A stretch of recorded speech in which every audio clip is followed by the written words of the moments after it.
Hello everyone, good morning. তো আজকে অনেক সকাল সকাল আমি উঠে পড়েছিলাম, আর ঘড়িতে দেখি তখন ক্লাসে যাওয়ার টাইম হয়নি। তো তারপর এসে বানিয়ে নিয়েছিলাম ব্রেকফাস্ট, আর ব্রেকফাস্টে নিয়েছি একটা সিদ্ধ ডিম, আর নিয়েছি ব্রেডের উপরে পেঁয়াজ কুচিয়ে দিয়েছি, শসা দিয়েছিলাম, আর হচ্ছে গোলমরিচ গুঁড়ো। ব্যাস, এটাই আজকে আমার টিফিন। আর আমি ব্রেকফাস্ট শুরু করতে না করতেই আমার মিঠু পাশে চলে এসেছিলো। ও একটু খেয়ে নিল আমার থেকে, কারণ ও ব্রেডটা খায়, ও মোটামুটি সবই খায়। তো আজকে দুপুরের লাঞ্চ ছিল হচ্ছে তেলাপিয়া মাছের ঝোল, একদম পাতলা করে মাছ ঝোল করেছিল, আর সাথে লেবু দিয়ে চিপে খেতে যায়, মানে একদম অসাধারণ লাগলো। সো গাইস, কোরিয়ানরা কীভাবে তরমুজ খায় জানো? জাস্ট এই তরমুজটার একটা ফালি করে নিয়ে এবার স্পুন দিয়ে খেয়ে না। বাট আমার মা ওইভাবে খেতে দেবে না আমাকে, বলবে তুই খেতে পারবি না, অতটা নষ্ট করবি। বাট আমি ওয়াটারমেলন খেতে খুবই ভালোবাসি, ঠিক আছে। আর তরমুজটা ভীষণ মিষ্টি ছিল, ভীষণই। আমার মিষ্টিও দেখো কি সুন্দর খাচ্ছিল, অবশ্য খাবেও না ও। সো গাইস, ফার্স্ট বাইটটা দিয়ে একদম বুঝে গেছি মানে দারুণ মিষ্টি এটা। আর এখানে দেখতেই পাচ্ছ আমার বীজ ফেলতে ফেলতেই দিন শেষ। সো গাইস, এখন একটা নিউ রেসিপি ট্রাই করবো, সেটা হচ্ছে সোয়াবিন স্যালাড, ঠিক আছে। তো কোনোদিন ট্রাই করিনি, আজকে বানিয়ে দেখি। আমি ইউটিউবেও রেসিপিটা দেখিনি, আমি চিকেনটা দেখেছি, বাট সোয়াবিনটা হয় নাকি আমি আদৌ জানি না, বাট ট্রাই করে দেখি কীরকম হয়।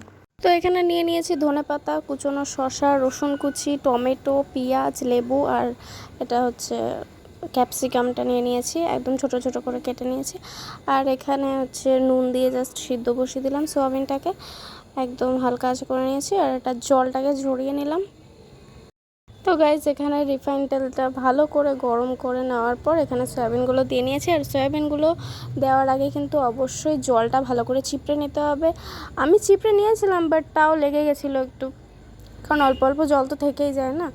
তো ওটা কোনো অসুবিধা নেই, একটু খুন্তি দিয়ে ঘষাঘষি করলে ও এমনি উঠে যাবে। তো একদম হালকা লাল লাল করে ভেজে নিতে হবে। আর তারপরে এখানে দিয়েছি তেলের মধ্যে জিরা, পেঁয়াজগুলোকে ভেজে নিচ্ছি একদম। আর একটা জিনিস খেয়াল রাখতে হবে, কোনো কিছু কিন্তু বেশি ভাজা যাবে না। তারপরে পেঁয়াজ দেওয়া হয়ে যাওয়ার পর এবারে রসুনটা সাইড দিয়ে আমরা দিয়ে দেবো। তারপরে এগুলো হালকা ভাজা ভাজা হয়ে যাওয়ার পরে যা যা ছিল টমেটো, ক্যাপসিকাম, গাজর, এগুলো দিয়ে দিতে হবে। দিয়ে একদম ভালো করে নাড়াচাড়া করতে হবে। আর এর উপর দিয়ে দিয়ে দিচ্ছি ব্ল্যাক পেপার। তোমরা আন্দাজ মতো ব্ল্যাক পেপারটা দেবে, বেশি দেবে না, তাহলে কিন্তু ভালো লাগবে না। তো এরপর দিয়ে দিয়েছিলাম ম্যাগির মশলা, হাফ দিয়েছিলাম, পুরোটা দিইনি। তো তারপরে একটু ভাজা হতে না হতেই দিয়ে দেবো চিলি সস আর সয়া সস। আর আমার চিলি সস একদমই শেষ। আর তারপরে দিয়ে দিলাম এখানে ভাজা সয়াবিনগুলো। এবার এগুলোকে দিয়ে ভালো করে নাড়াচাড়া করতে হবে। তো তারপরে এটা একটু ভাজা হয়ে গেলেই দিয়ে দিতে হবে কুচনো ধনেপাতাগুলো। আর এখানে দিচ্ছি টক দই, আমি 2 চামচ টক দই দিয়েছি, কারণ টক দইটা দেওয়াতে ফ্লেভারটা ভালো আসবে। তো তারপরে এখানে আন্দাজ মতো দিয়ে দিচ্ছি নুনটা একটু তোমরা বুঝে দেবে। আর এখানে শসাটা ছড়িয়ে দিয়ে দিলাম। তো দেখতে খুব ডিলিশিয়াস লাগছে। আর হচ্ছে লেবু চিপে দিয়েছিলাম যাতে একটু টেস্টটা ভালো আসে। তোমরা এখানে মধুও দিতে পারো, ঠিক আছে, মধু দেওয়াতেও টেস্টটা ভালো আসে। So this is the final look.